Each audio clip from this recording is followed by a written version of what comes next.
യാത്രയിൽ അറിഞ്ഞും അറിയാതെയും ഒരു മനുഷ്യന്റെ ജീവിതത്തിനകത്തേക്ക് വരുന്ന പാപങ്ങളെ മറയ്ക്കാതെ, ഒളിക്കാതെ, ഏറ്റുപറഞ്ഞുപേക്ഷിച്ച് കരുണയ്ക്ക് വേണ്ടി യാചിച്ച് വിടുതൽ പ്രാപിക്കുന്നതിന് പകരം ഏദൻ തോട്ടത്തിൽ പോലും പാപം ചെയ്ത ആദാമോ ഹവ്വയും അത്തിയില ഉണ്ടാക്കുന്നു, മറയ്ക്കുന്നു, ഒളിക്കുന്നു.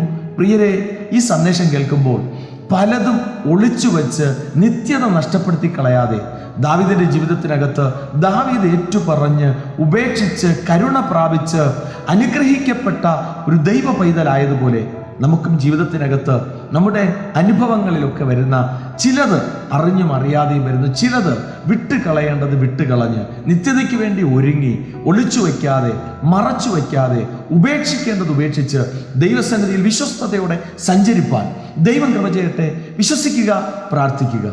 ദൈവം വിശ്വസ്തൻ.